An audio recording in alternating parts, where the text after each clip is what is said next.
नमस्कार, मैं हूं कोमल सिंह और आप देख रहे हैं इंडिया विराट न्यूज। आइए नजर डालते हैं इस वक्त की खास खबर पर। थाना डोकी पुलिस की बड़ी कार्रवाई। निर्भर गुर्जर गैंग का शातिर सदस्य गिरफ्तार। 23 साल बाद बबलू टाइगर उर्फ जितेंद्र कुमार गिरफ्तार। थाना पिंडौरा से हरिओम उर्फ कल्ला का 2002 में किया था अपहरण। 11,11,151 रुपए की मांगी गई थी फिरौती।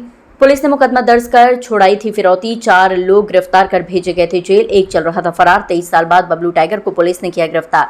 2002 में पुलिस ने 500 रुपए इनाम किया था घोषित। 23 साल की फरारी में आरोपी पर 50,000 का इनामी हुआ था घोषित। 6 महीने साथ रहने के बाद छोड़ दिया था निर्भय गुर्जर गैंग। पुलिस से बचने को महाराष्ट्र पुणे में ट्रक चलाकर छुपाई पहचान। आगरा में दूध व्यापारी का अपहरण करने आया था आरोपी। अपहरण से पहले पुलिस ने दबोचा आरोपी बबलू। गिरफ्तार करने वाली पुलिस टीम को 25,000 रुपए का मिला इनाम।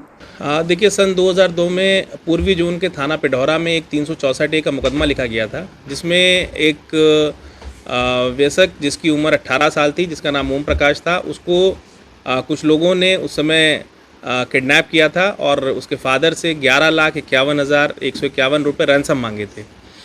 और जब उस समय पुलिस ने केस वर्कआउट किया तो जो नामजद व्यक्ति था दाऊ जी और उसके साथ के बाकी जो लोग थे वो गिरफ्तार हो गए। और एक अभियुक्त जिसका नाम बबलू उर्फ टाइगर उर्फ राजेश, जो अपनी आइडेंटिटी बार बार चेंज करता था, उसका नाम प्रकाश में आया, जो आज तक पुलिस की गिरफ्त में नहीं आया था। तफ्तीश के सिलसिले में 82-83 NBW के बाद चार्जशीट हुई और चार्जशीट के बाद इस पर उस समय 500 रुपये का इनाम हुआ।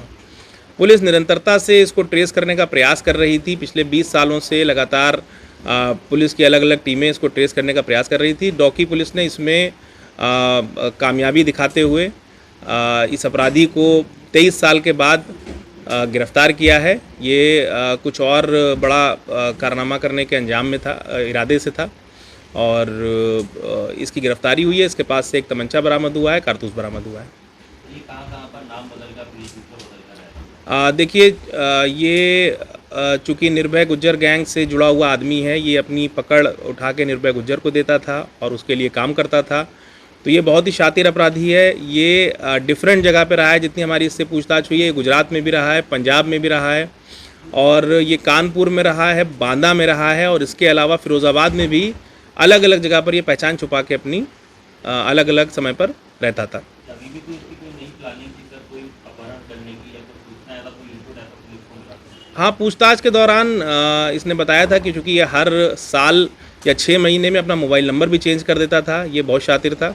तो ये इस क्षेत्र में आया था। इसका फिर से इरादा था कि इसको इस तरह की यदि कोई पकड़ मिल जाती है तो उसके हिसाब से वो पैसे ऐंठ लेगा। लेकिन चूँकि पुलिस की तत्परता थी और 50,000 का हमारा इनामिया था, तो पुलिस ने सूझबूझ के साथ इसको सिखाई हुई तरीके से इसको पकड़ा।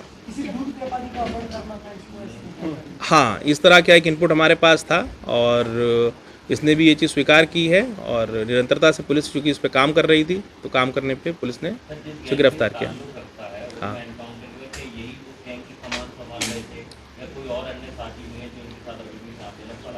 हाँ, देखिए, चूँकि उस गैंग के बाद इसने लगातार अपनी पहचान बदली, अपने नाम बदले, और संभवतः अपने डॉक्यूमेंट्स में भी इसने फॉल्सिफिकेशन किया।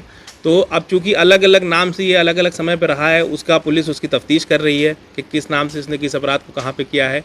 जहाँ तक अपराध का सवाल है, तो मैं समझता हूँ कि ये निश्चित रूप से कहीं ना कहीं अपराध कर ही रहा है, संगठित अपराध करने का ये आदी रहा है, और इस पर भी पुलिस पूरी तरह से इसकी तफ्तीश कर रही है। जैसा कि आपने भी कहा, ये संगठित अपराध करने जी का आदी रहा है, तो क्या जी अभी भी कोई गैंग बना के काम कर रहा है या इससे कुछ और गैंग के लोगों का भी नाम सामने आया है? कुछ लोगों के नाम इसने लिए हैं, लेकिन जब तक उनकी वेरिफिकेशन हम नहीं कर ले, हम उसको कंक्लूसिवली नहीं कह सकते।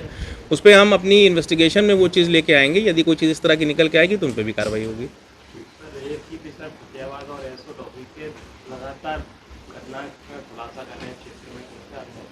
नहीं, ये बहुत अच्छा काम हुआ है, और मैं आपको बताना चाहता हूं कि पिछले 1 महीने में ये 6ठा इनामिया अपराधी है जो कि पूर्वी जोन की टीम ने किया है, और कमिश्नर साहब की तरफ से इन लोगों को 25,000 का कैश रिवॉर्ड प्रदान किया जाता है।